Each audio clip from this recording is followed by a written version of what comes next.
Hey lady, welcome to the Postpartum on Purpose podcast. If we haven't met, my name is Anne Marie. I'm wife to James and mom to 5 beautiful kids, ages 9 and under, with 1 miscarried baby. Here we see postpartum, all the way from birth to the first year of life, as a time of grit, growth, and grace. This is episode 77. Hi lady, I hope you're well. Let's get started with free things. If you've been around a minute, you know that free things is mental shorthand for all the things that we have to be grateful for. And also a gentle reminder to ourselves that a rich, meaningful life is available to all of us, no matter what our budget or how big the family size we have. This week's free thing actually was going to be 2 or 3 weeks ago at Bible study, but I left it there accidentally, so I got it this week. My best friend gave me a roll of stamps because she knew that I told her at Christmas time when we sent out our Christmas cards, I just realized this is both something that's really, really important to me to send out a Christmas card with picture on it and then also a letter with updates from our family. And I also realized at the same time that they are very pricey. By the time you buy the card, buy the ink for the printer to print the letter, and then stamps. And I just thought it was such a kind thing for this friend to say, hey, I just wanted to encourage you, essentially. I wanted to encourage you in doing this thing that is really important to you. Here's a roll of stamps to get you started towards next year. Gosh, that was just very meaningful. I appreciate that quite a lot.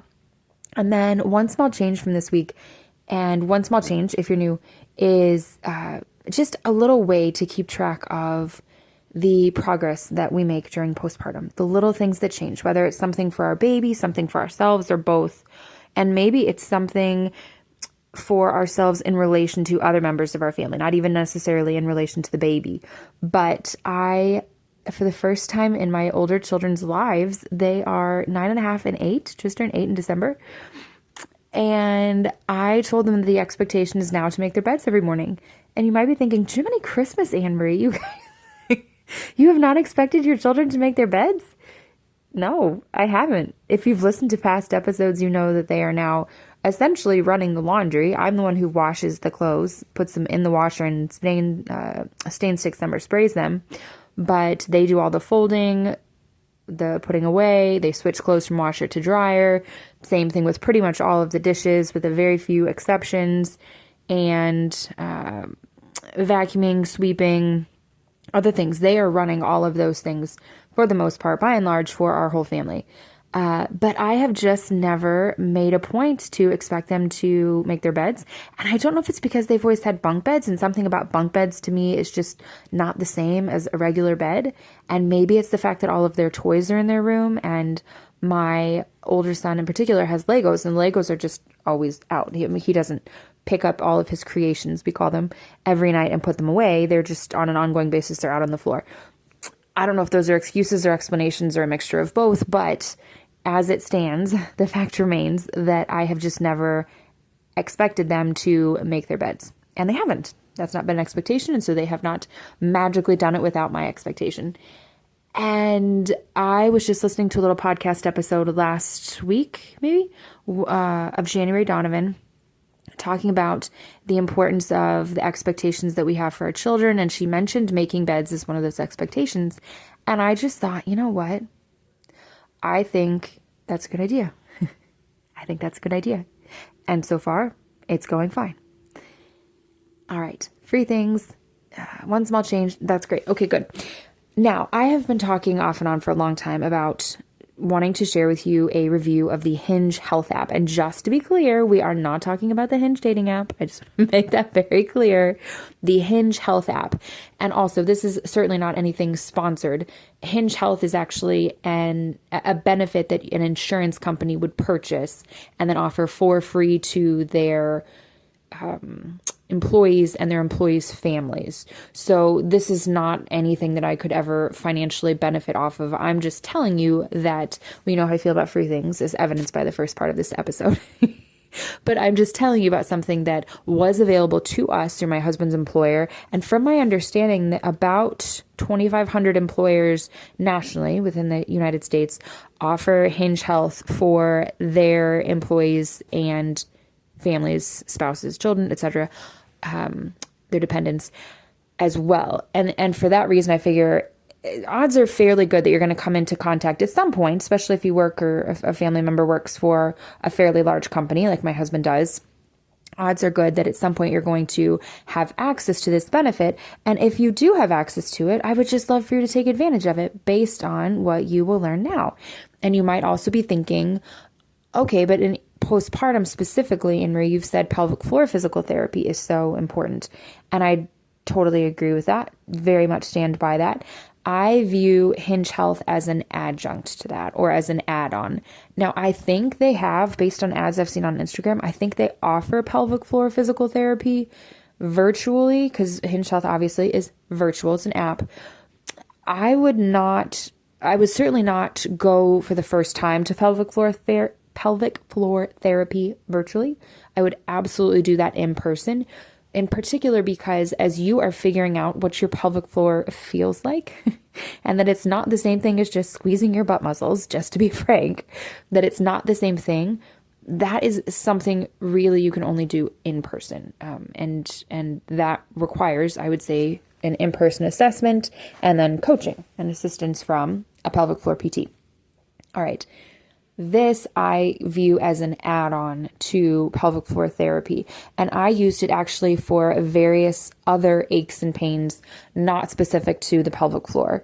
I actually selected my program. So when you sign up for the app, you download the app, and then after your first, 5th, and 10th sessions logged, they send you something free.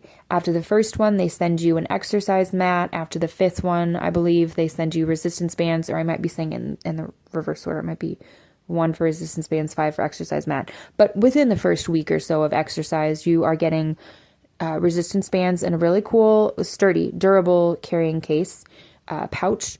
And there are 3 different strengths of the resistance bands, and they have 2 options for each one.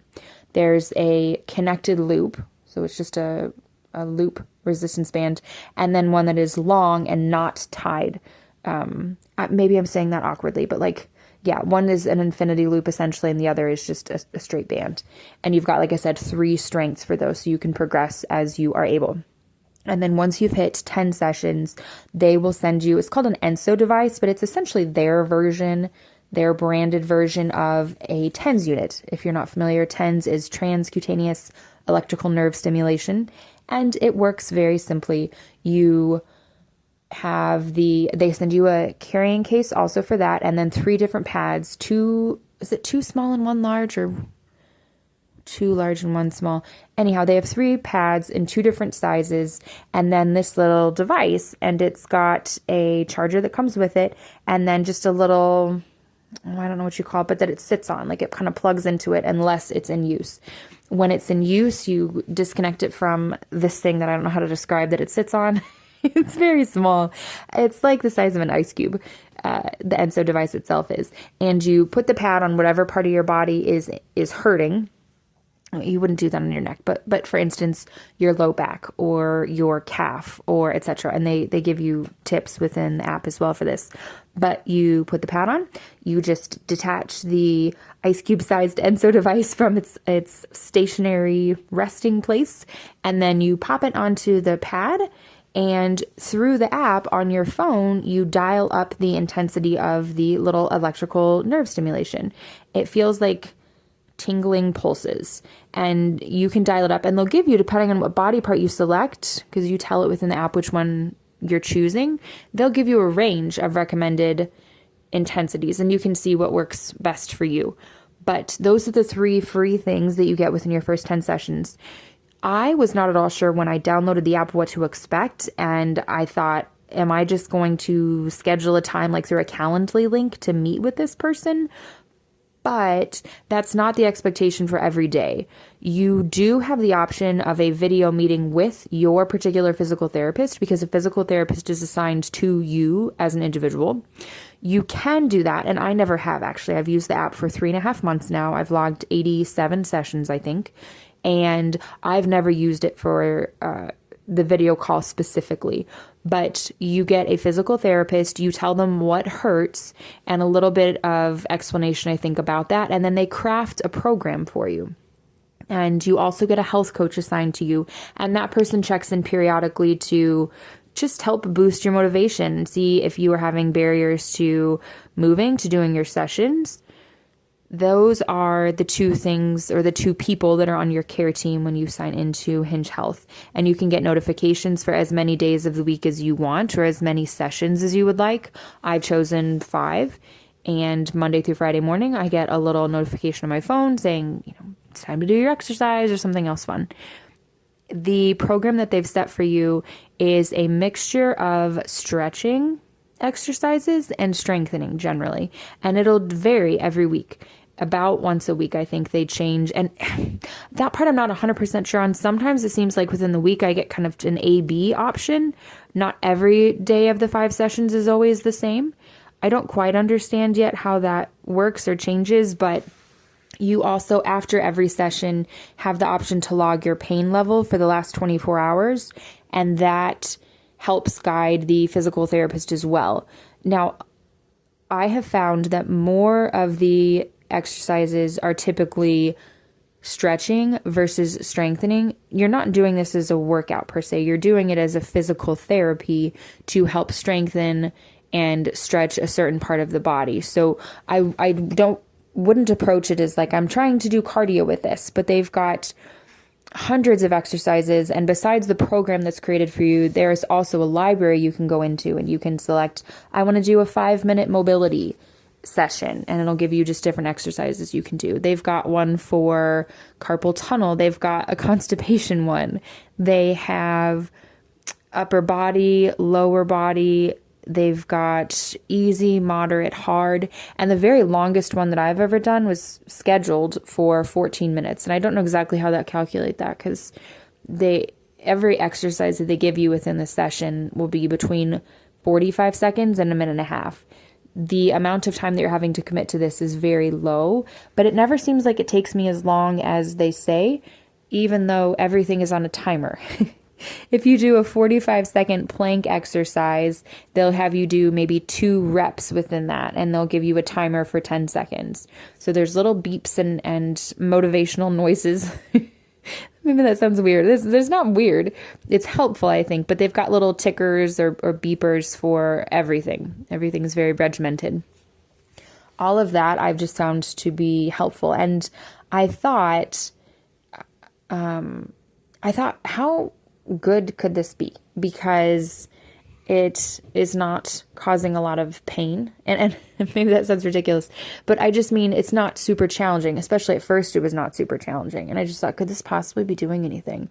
But after every single session, they have you read a little article. And of course, you can skip it if you want, but there's always a little article with some information in it specific to, a lot of them are related to pain, and then factors that affect your pain, stressors. But then there are also, eventually as time goes on, more specific ones to whatever area of the body that you've selected. And I selected, I can't remember if I said that first thing off in the episode or not, but I selected my elbow because I've had tennis elbow for years and years and years. Every time that I've tried to lift weights, I never seem to get past 10-pound dumbbells because there's just pain that shoots along essentially the outside of my elbow, and it can go up into my hand, like close to my hand, and then it can also shoot back towards the back of my shoulder, my scapula. And I thought, this gets worse, and I know that it does with breastfeeding. I'm going to work on this, and that has been something I've done. But they make a specific point in one of the articles early on to say that just because you're not sweating while you're doing this, or just because it's not very challenging for you, does not mean that it is ineffective. And it really reminded me of the book, if you've ever read it, by James Clear, Atomic Habits, how he talks about how we're always looking for the 1% improvement. And from one day to the next, 1% improvement is not anything particularly strenuous or worth writing home about, but that continuous improvement and growth over time is what you're after. I have had a real shift in the way that I've looked at pain through just different mottos and articles that I've read through the Hinge Health app. And they talk about, for instance, movement is medicine. They talk about presuming yourself to be safe to move a lot.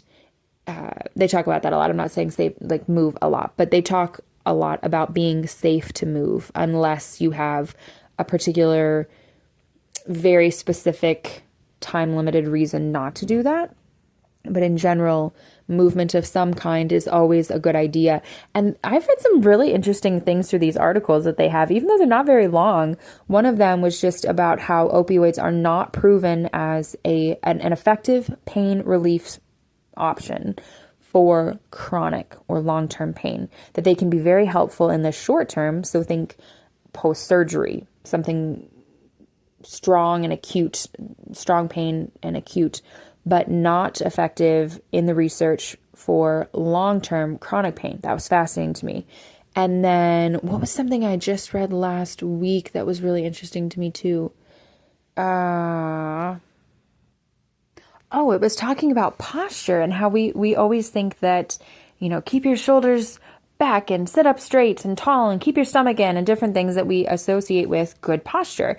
But they talked about how actually the most important thing is simply to listen to your body, whatever position it's in, when it tells you it's time to move.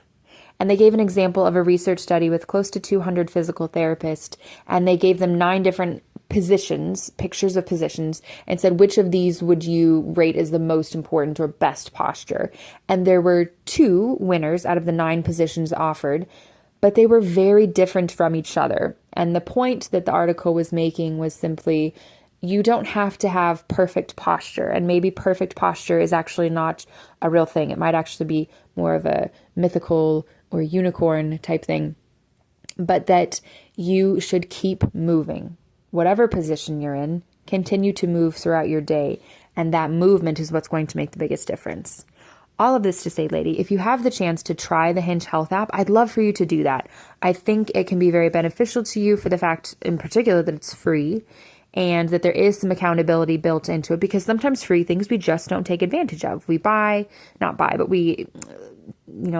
redeem something free perhaps, or we download it, we save it, we clip it, whatever. But then if we have no skin in the game, maybe we don't actually return to it, because things that cost us something, whether it's money or time or something else, those things we tend to invest in more. But I like with the Hinge Health app that they have the physical therapist who you are responding to. They have the health coach who checks in with you periodically. They have the notifications that come to your phone reminding you to do it. And you get achievements every so often. I have not received anything free since that 10th session. And that part makes me a little sad, as you can imagine. But the accountability, the notifications, I have found I am motivated to continue. And I found that they have allowed me to lift the weights once again that I was before, and I am going to continue on to heavier weights as well. I hope you have a great rest of your day, lady, and if you get the chance to try the Hinge Health app, I hope you will.